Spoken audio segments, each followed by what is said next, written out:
Morning student हमने पिछली class में हमारी जो बात की थी पेनिनसुला प्लेट्यू की। अब हम बात करेंगे थार डेजर्ट या इंडियन डेजर्ट के बारे में। ठीक है, अब देखिए स्टूडेंट, आपने थार डेजर्ट के बारे में बहुत 8th क्लास में बहुत अच्छे से पढ़ा। आपकी 7th में भी कुछ मैटर है इसके बारे में, और इसमें थोड़ा डिटेल से आपकी 9th क्लास में। ओके स्टूडेंट, अब देखते हैं हम। The Indian desert lies towards the western margins of the Aravalli hills. अब देखिए स्टूडेंट्स, जो अरावली जो हिल्स है ना, उसके वेस्टर्न जो किनारे पर थार डेजर्ट स्थित है। ठीक है, इट इज़ एन देखिए it is an undulative sandy plains covered with a sand dunes. अब देखिए स्टूडेंट्स, ये जो है ना सैंड ड्यून्स मतलब मिट्टी है, ये बालू मिट्टी है जो, ठीक है, बालू के टिब्बों से ढका हुआ है। ठीक है, और ये क्या है, ये मैदान ना बालू के टिब्बे मतलब कि सैंड ड्यून्स बने हुए हैं यहाँ पर। ठीक है, this region receive very low rainfall below. अब देखिए, जो इस रीजन में जो रेनफॉल है ना बहुत कम होती है बारिश, और 150 मिलीमीटर से पर ईयर होती है। ये देखिए 150 मिलीमीटर से भी कम वर्षा होती है यहाँ पर। अब देखिए student, it has arid climate with low vegetation cover, streams appear during the rainy season। देखिए, जो ये बताया कि शुष्क जलवायु वाले क्षेत्र में वहाँ पर क्या है, वहाँ वेजिटेशन बहुत कम है। और नेक्स्ट है यहाँ पर क्या है, रेनी सीज़न में ही कुछ स्ट्रीम्स, कुछ झरनों के रूप में कुछ नदियाँ वगैरह बहती हुई आपको वर्षा ऋतु में दिखाई पड़ती हैं। ठीक है, अदरवाइज़ नहीं होता यहाँ पे, क्योंकि बड़ा मतलब यहाँ बारिश के मौसम में बाकी यहाँ पर सूखा ही रहता है। Soon after they disappear into the sand as they do not have enough water to reach the sea. अब देखिए स्टूडेंट, अब बताया कि इसमें क्या है, और इसके बाद में क्या है, सैंड में मतलब कि जो ये स्ट्रीम्स आपको दिखाई दे रहे थे ना, मतलब छोटी छोटी ये बताया वर्षा ऋतु में कुछ स्ट्रीम्स दिखाई देंगे, और ये क्या होता है, डिसअपीयर हो जाते हैं, सैंड ड्यून्स में ही मिल जाते हैं। और उसके बाद देखिए, उसके बाद है सैंड ड्यून्स में और पर्याप्त जल नहीं मिलने से वे समुद्र तक नहीं पहुंच पाती है। नेक्स्ट देखिए, soon after they disappear into ये देखिए, हाँ ये स्टूडेंट हो चुका है हमारा। आज कुछ मेरी तबीयत भी ठीक नहीं है, आप देखिए इस वजह से थोड़ा सा हो रहा है स्टूडेंट्स। आगे देखिए, Luni is the only large river in this region. अब लूनी है ना, वो बताया है कि वो इसकी सबसे बड़ी, इस डेजर्ट की सबसे बड़ी इस क्षेत्र की सबसे बड़ी नदी है। ठीक है, आगे देखिए, नेक्स्ट इसमें है स्टूडेंट्स हमारा इरा मोर। अब देखिए, उसके बाद है more prominent near the Indo Pakistan boundaries. If you visit Jaisalmer you may go see a group of brand. देखिए, इसके बाद बताया कि यदि आप जैसलमेर जाएं तो बरकान, ठीक है, बरकान के समूह देख सकते हैं। बरकान जो ये टीले, ठीक है, ये अब बताया बरकान है ना, वो मतलब जो अर्धचंद्राकार टीले बन जाते हैं, इसका विस्तार सबसे ज़्यादा जैसलमेर में है। और इफ़ यू विज़िट जैसलमेर, ये हाँ स्टूडेंट हो चुका है ये हमारा। इसने कहा कि भारत पाकिस्तान सीमा के समीप प्रमुखता से ये पाए जाते हैं।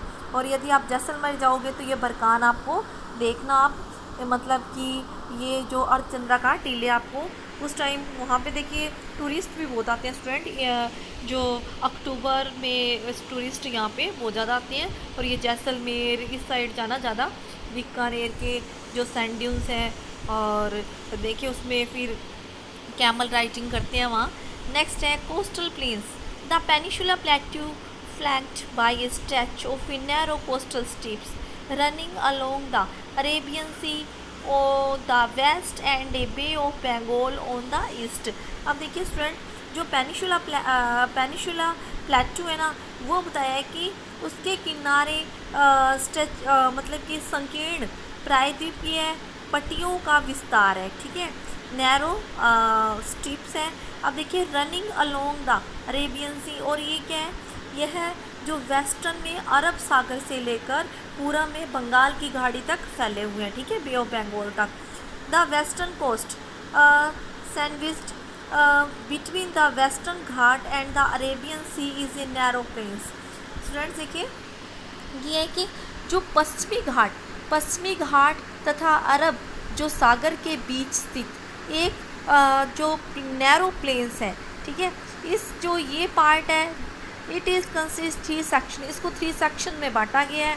अब देखिए नॉर्थ पार्ट है उसको बोला जाता है कोस्ट द कोंकण मतलब मुंबई से लेके जो गोवा तक का पार्ट है उसे कोंकण बोला जाता है।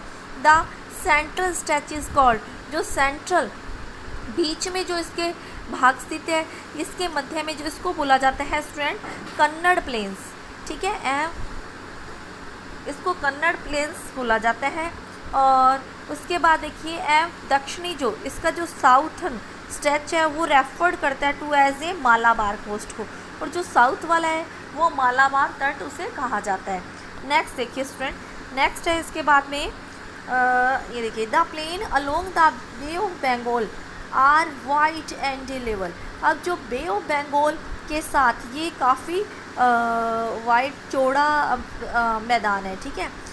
देखिए आगे in north part of a refer to the northern Sarkar while the southern is a known as a Coromandel coast.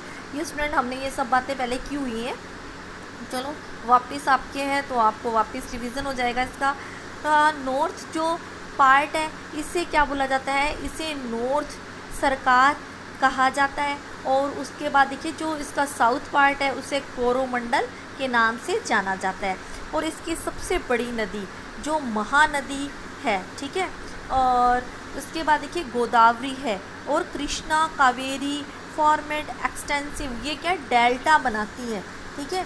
Krishna ये क्या विशाल डेल्टे का निर्माण करती है, डेल्टा बनाती है। डेल्टा स्टूडेंट हमने डिस्कस किया हुआ है हमारी क्लास में, ठीक है, मैंने आपको बताया हुआ है समुद्र में मिलने से पहले नदियाँ, ठीक है, जो फैल जाती हैं, जो उस टाइम जो उस जगह जो पार्ट जो बनता है समुद्र में मिलने से पहले उसी को डेल्टा बोला जाता है, वो बहुत ज़्यादा फर्टाइल होता है। Lake Chilika is an important features along the eastern part. अब देखिए चिलिका झील है, ये देखिए ये स्टूडेंट जो ईस्टर्न कोस्ट पर स्थित है और ये महत्वपूर्ण ये इम्पोर्टेंट फीचर्स है इस पार्ट का, ठीक है। अब देखिए Chilika lake is largest salt water lake, ये सॉल्टी है, ठीक है, ये खारे पानी की झील है सबसे बड़ी। और ये स्टूडेंट ये पड़ती है आपके स्टेट है उड़ीसा में, ठीक है, टू द साउथ ऑफ ए देखिए महानदी डेल्टा। और ये किससे, ये महानदी डेल्टा के साउथ में पड़ती है। अब ये स्टूडेंट आज मैंने आपको ये करवा दिया है और फिर हम हमारी नेक्स्ट क्लास में करेंगे जो आपके ग्रुप ऑफ आइसलैंड के बारे में बात करते हैं। Okay, thanks.